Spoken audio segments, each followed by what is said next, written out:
ازاي تبدأ بيزنس اونلاين من الصفر وتحقق اول بيع في اقل من 30 يوم وده بدون خبرة او راس مال كبير. انا عايز اقول لك ان انا كنت في نفس المكان اللي انت فيه، كل يوم بفتح يوتيوب اشوف ناس بتقول حققت اول $1000 من بيزنس اونلاين، وانا مش عارف ابدأ منين اصلا. هل لازم راس مال؟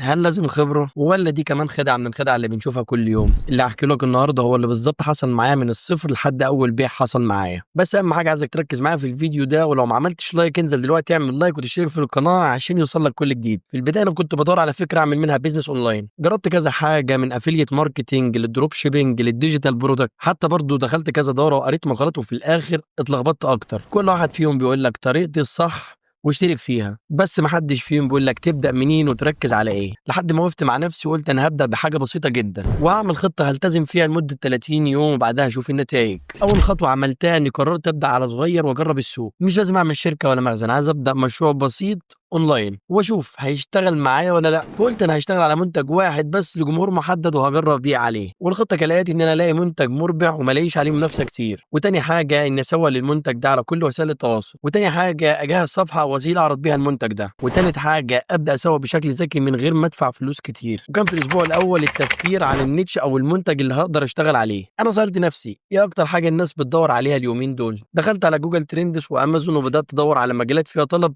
بس التنافس فيها مش عالي. يعني مثلا مثال الصحة، مثلا منتجات لنقص الحديد أو النوم، أو تاني حاجة التجميل الطبيعي زي زيوت الشعر أو البشرة، أو حتى منتجات العناية الشخصية. وبرضه فكرت إن أنا أبيع كورسات أو كتب PDF، ودي كويسة جدا. نصيحة مهمة جدا: اختار حاجة أنت مهتم بيها فعلا لأنك هتعيش معاها كل يوم. الأسبوع التاني من رحلتي أختار منتج أبيعه. أنا بدأت في الفترة دي بمنتج ما كانش منتشر في الفترة دي، لقيت ناس مهتمين بيه وواحدة واحدة المبيعات بدأت تزيد. أنت كل اللي عليك تعمله إن أنت تدور على المنتجات اللي شغالة في الفترة دي او ترند، والمهم تلاقي منتج يكون فيه طلب واضح وسعره مش غالي وسهل توصيله. الاسبوع الثالث من الرحله دي حضر طريقه البيع. انا كنت فاكر ساعتها ان انا كنت بنزل على الماركت بليس عشان ابيع المنتج ده، وساعتها حطيت صور المنتج والمميزات وطريقه الطلب، والعميل كان بيتواصل معايا وبيطلب مني من على ماسنجر. عايز اقول لك انك في البدايه مش لازم تبدا بموقع كامل، ممكن تبدا بفورم او محادثه مباشره. الاسبوع الرابع التسويق الذكي. اكتر حاجه فرقت معايا اني استخدمت ماركت بليس والشير في جروبات. حتى ساعتها صورت فيديوهات بسيطه جدا عن المشكله اللي بيحلها المنتج ده، وكنت دايما بقول لو عايز الحل